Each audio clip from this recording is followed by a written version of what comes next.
கார்த்தி சிதம்பரத்தின் 22 கோடியே 28 லட்சம் ரூபாய் மதிப்புள்ள சொத்துக்களை முடக்கி அமலாக்கத்துறை நடவடிக்கை எடுத்துள்ளது. இது குறித்த கூடுதல் தகவலை தருகிறார் எமது சிறப்பு செய்தியாளர் கலைமாறன். வணக்கம் கலைமாறன், அமலாக்கத்துறையின் இந்த நடவடிக்கை குறித்த தகவலை சொல்லுங்க. நீங்க சொன்ன மாதிரியே கார்த்தி சிதம்பரத்தின் 22.28 கோடி ரூபாய் மதிப்புள்ள சொத்துக்களை அமலாக்கத்துறை முடக்கி இருக்கிறது. இது வந்து ஐஎன்எக்ஸ் மீடியா வழக்கு அப்படின்னு சொல்லுவாங்க. ஐஎன்எக்ஸ் மீடியா அப்படிங்கிற ஒரு நிறுவனம் வந்து ப. சிதம்பரம் மத்திய அமைச்சராக இருந்தபோது ஏறத்தாழ ஒரு 305 கோடி ரூபாய் அளவிற்கு வெளிநாட்டு முதலீடை பெறுவதற்காக அனுமதி கோரியது. அந்நிய முதலீட்டு மேம்பாட்டு வாரியம் மூலமாக இந்த அனுமதி அந்த ஐஎன்எக்ஸ் மீடியா நிறுவனத்திற்கு வழங்கப்பட்டது. இந்த அனுமதி வழங்கியதில் சட்டவிரோதமான பண பரிமாற்றம் நடந்திருப்பதாக ஒரு குற்றச்சாட்டு எழுந்தது. அதாவது கார்த்திக் அவருக்கு ப. சிதம்பரம் அனுமதி வழங்கியதற்கு பதிலாக ப. சிதம்பரத்தின் மகனான கார்த்திக் சிதம்பரத்தின் நிறுவனங்களுக்கு இல்ல ப. சிதம்பரத்தின் மகனான கார்த்திக் சிதம்பரத்திற்கு இந்த ஐஎன்எக்ஸ் மீடியா நிறுவனம் லஞ்சம் கொடுத்ததாக ஒரு புகார் எழுது. இது குறித்து சிபிஐ ஒரு வழக்கு பதிவு செய்திருக்கிறது. இந்த வழக்குல வந்து சட்டவிரோத பண பரிமாற்றம் நடந்திருப்பதாக ஒரு தகவல் கிடைத்ததை அடுத்து அமலாக்கத்துறையும் வழக்கு பதிவு நடவடிக்கை எடுத்து வருகிறது. இந்த வழக்கு நீண்ட காலமாகவே நிலுவையில் இருந்து வருகிறது. தொடர்ந்து விசாரணை நடைபெற்றுக் கொண்டு வந்தவனும் இருக்கிறது.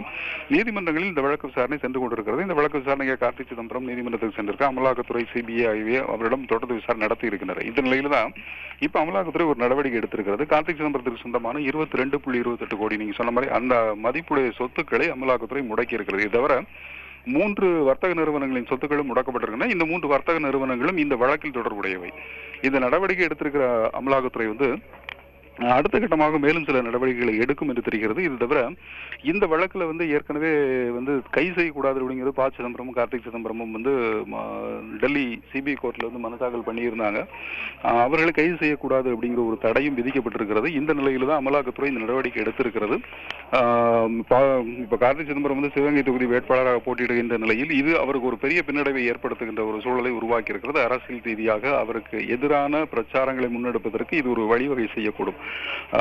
ஐஎன்எக்ஸ் மீடியா நிறுவனத்திற்கு பண பரிமாற்றம் அனுமதி வழங்கியதில் சட்டவிரோத பண பரிமாற்றம் நடந்திருக்கிறது. அதாவது அனுமதி பெறாமலேயே பணத்தை பரிமாற்றி இருக்கிறார்கள் அப்படிங்கிற குற்றச்சாட்டு உண்டு. இந்த குற்றச்சாட்டு வலுவான ஒன்றாகும். இந்திய நாட்டின் சட்டங்களை மீறி பண பரிமாற்றத்தில் ஈடுபட்டிருக்கிறார்கள், அதுவும் அதிகாரத்தை துஷ்பிரயோகம் செய்திருக்கிறார்கள் அப்படிங்கிற இந்த குற்றச்சாட்டு அரசியல் ரீதியாக மட்டுமின்றி குற்றவியல் ரீதியாகவும் மிக வலுவான ஒரு குற்றச்சாட்டாக முன்வைக்கப்படுகிறது.